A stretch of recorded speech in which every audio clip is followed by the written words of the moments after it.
Hola, me llamo Gonzalo, soy abogado, he sido periodista y desde los últimos 20 años me dedico a diseñar y ejecutar estrategias de sostenibilidad y viabilidad social para empresas mineras en el Perú. Quiero contarte cómo encontré mi propósito de vida, es decir, esa fuerza que te mueve y que representa todo aquello por lo que sientes que vale la pena luchar, que responde a esas voces que a veces surgen en nuestras cabezas preguntando ¿por qué estamos acá? ¿Y por qué hacemos lo que hacemos cada día? Me voy a referir al propósito personal, a esa necesidad de hacer algo más por el mundo que simplemente nuestro trabajo, lo cual ya está muy bien. Miren, existen más de 400 artículos en revistas y libros que hablan del propósito de las empresas en general, pero ninguno, al menos que yo sepa, responde al propósito que busca cada persona en su vida. Déjenme contarles esta jornada que me ha llevado hasta donde estoy ahora y tengo claro que no sé a dónde me llevará más adelante. Solo tengo claro que allí donde esté será respondiendo a mi propósito o intentando hacerlo. Como les comenté, soy abogado, estudié en la Universidad Católica, un tanto sabiendo que tendría que estudiar algo de letras y es lo que siempre estuvo en mi camino. Mi carrera, la verdad, me gustó, la disfruté y la disfruto hasta el día de hoy. Aprendí muchas cosas que hoy me definen como profesional y tengo que decirlo también como ser humano. Gracias a las aulas, a los patios, a los compañeros. Me titulé, colegié, aspiré en algún momento a ser un abogado de despacho y estudio, pero una serie de coincidencias extrañas me puso en otro camino ni bien salí de la universidad. Así, a la edad de 23 años, empecé a hacer entrevistas en televisión sin esperarlo. Y aunque hice reportajes y fui conductor en noticieros, no creo que haya destacado en ninguna de esas facetas. Como entrevistador, creo que sí. Además, era lo que más me gustaba y me gusta hasta el día de hoy del periodismo. De hecho, más que periodista, siempre me sentí preguntón. Dar rienda suelta a mi curiosidad, tener el privilegio de estar sentado en una mesa con políticos, artistas, investigadores, profesionales destacados de todo rubro. Y siendo tan joven, 23 años, es una experiencia que recuerdo con muchísimo cariño. Pude entrevistar a premios Nobel, políticos importantes, fundadores de partidos políticos, presidentes de la República, también politólogos, economistas internacionales destacados y alguna vez a una actriz de Hollywood. Trabajé 3 años en un canal de televisión en Lima, un canal a nivel nacional. Era el conductor del programa de los domingos por la mañana. En ese entonces, ese programa hacía regularmente más de 20 puntos de rating. Eran otros tiempos. Armamos un grupo de periodistas jóvenes con mucha ambición y ganas de investigar, de brindar un servicio a los televidentes. Como les dije, yo era el conductor, había un director del programa y los reporteros eran, yo diría, los más destacados periodistas de ese entonces, que además, el día de hoy, son los conductores de los principales programas políticos y de noticias que hay en el país en este momento. Fueron años intensos, complicados. Era el segundo gobierno fujimorista. Comenzaron a aparecer denuncias de actos de corrupción y acciones de todo tipo, lo que generaron muchas presiones en los medios de prensa en ese entonces. Estas presiones incluyeron el retiro de la nacionalidad del propietario del canal en el que trabajábamos con la más absoluta independencia y libertad. Esto último me obligó a renunciar por principio, junto con todos mis compañeros del programa, justo en el momento en que más estaba disfrutando lo que hacía en la televisión. Pero aproveché este involuntario receso para estudiar periodismo, que nunca lo había estudiado, y tuve la suerte de ser aceptado en el programa para periodistas de la Fundación Nieman de la Universidad de Harvard. Viví un tiempo en el campus de Cambridge, Massachusetts, en los Estados Unidos, estudiando al lado de, diría yo, algunos de los mejores periodistas del mundo, editores de los diarios más importantes de los Estados Unidos, del mundo entero, corresponsales de guerra que estaban escribiendo sus memorias, un verdadero privilegio.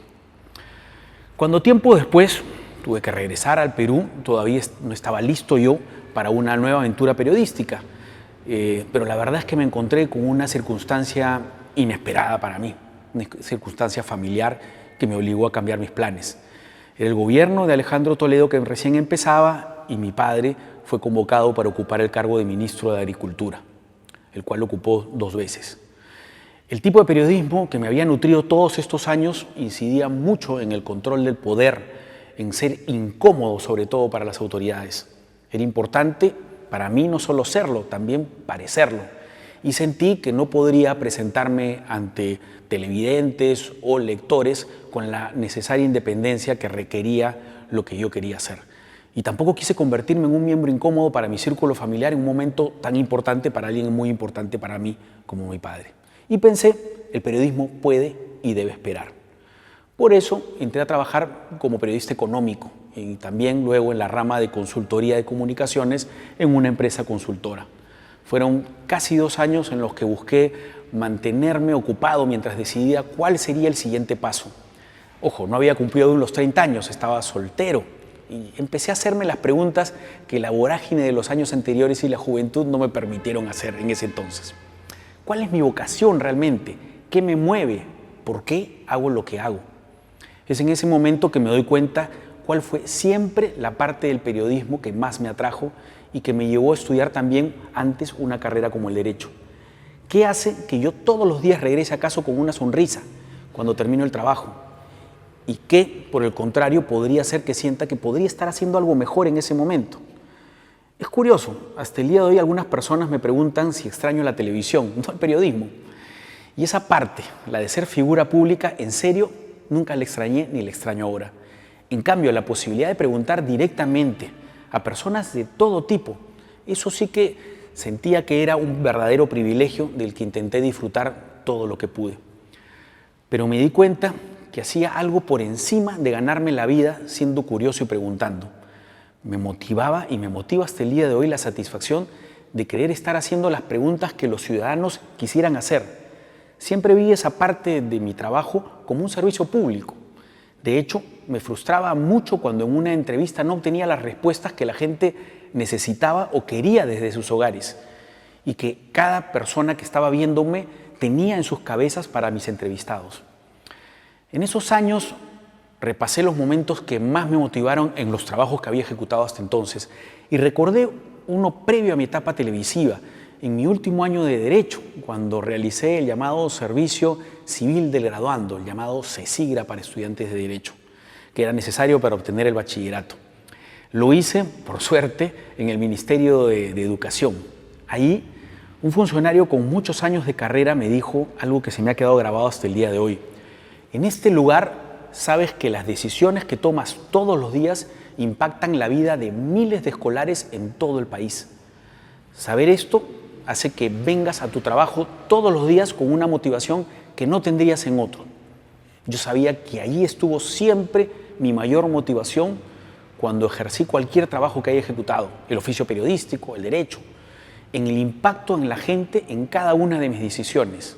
En el periodismo, a quién entrevistar, qué preguntarle, qué investigar. Lo que responda a mi entrevistado, yo sabía que podía generar una esperanza para el trabajador de un sector o darle claridad a un emprendedor para aventurarse en alguna inversión en ese momento. Y reconocí esa misma motivación en mis anteriores trabajos. Por cierto, de mucho menor perfil público, pero enfocado en el mismo propósito, el servicio, servir a personas que no conozco. La respuesta lógica hubiera sido volver al servicio público, entrar a la política. Tal vez hubiera sido muy feliz en alguna posición que me permita volver a tener el privilegio de un servicio útil con mi trabajo.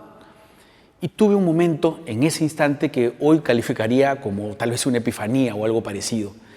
Dentro del trabajo de consultor que estaba haciendo en ese momento, pude tomar contacto con las personas que estaban llevando adelante la primera gran inversión minera en el país.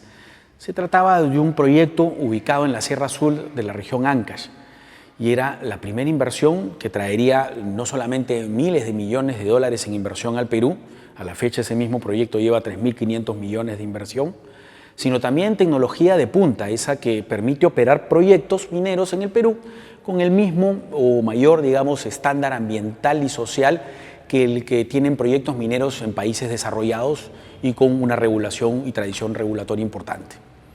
Un ejemplo de esto era el molino semiautógeno, un aparato de 36 pies que en ese momento, a principios del 2001, se estaba construyendo en la zona de Yanacancha, en la provincia de Huari, a más de 4.200 metros sobre el nivel del mar.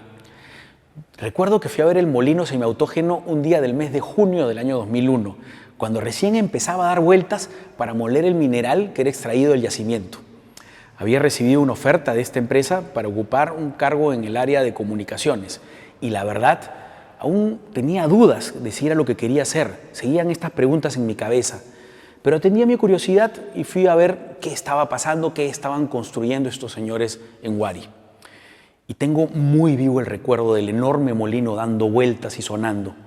Pensé, cada una de estas vueltas genera puestos de trabajo en las zonas más pobres del país y además compras locales a los emprendedores de la zona y miles de millones en impuestos que mi país necesita. Y es así como encontré, donde no lo esperaba, el propósito que me mueve desde hace 20 años. Que sigan moviéndose esos molinos y en su camino se generen puestos de trabajo, inversiones necesarias y que su movimiento se haga con el menor impacto posible en el medio ambiente y en la comunidad que los recibe. Estuve 9 años en esa empresa durante el comisionamiento, la primera inversión y el proceso de participación ciudadana que permitió la primera de sus ya múltiples expansiones. Estuve luego 3 años en otra empresa con operaciones en la Sierra de la Libertad y en la cordillera oriental del Callejón de Huaylas, haciendo un cierre de mina.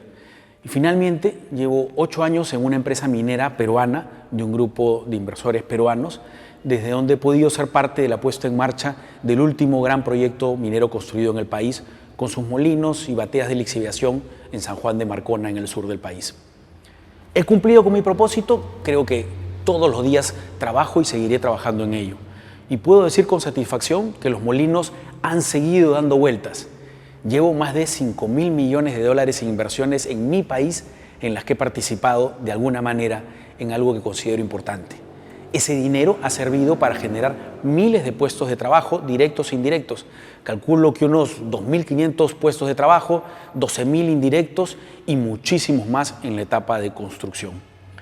Y me parece importante comentarles esto porque soy consciente que en el sector minero se conocen solo los fracasos, aquellos proyectos en los que no se ha podido concretar alguna inversión, quizás por problemas de comunicación o por un relacionamiento no adecuado con la comunidad.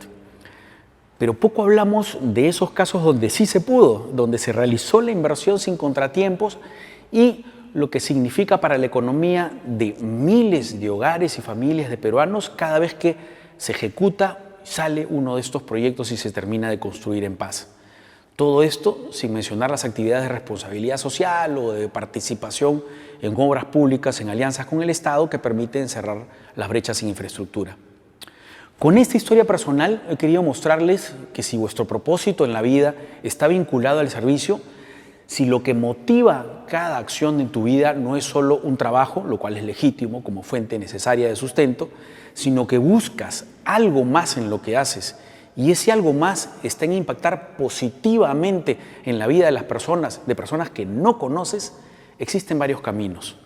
Los conocidos y obvios, el servicio público, la política, las organizaciones no gubernamentales, los movimientos ciudadanos y sus imprescindibles activistas. Pero también puedes encontrar ese propósito en la vida, en la actividad privada. Lo que no se contrapone, obviamente, con el justo interés por el retorno para inversionistas y para cada trabajador. Y a su vez, saber que estás impactando positivamente en miles de peruanos con tu trabajo. Los molinos de las minas se siguen moviendo y el molino que mueve cada día a mí también. Espero que encuentres tu molino y que se siga moviendo. Muchas gracias.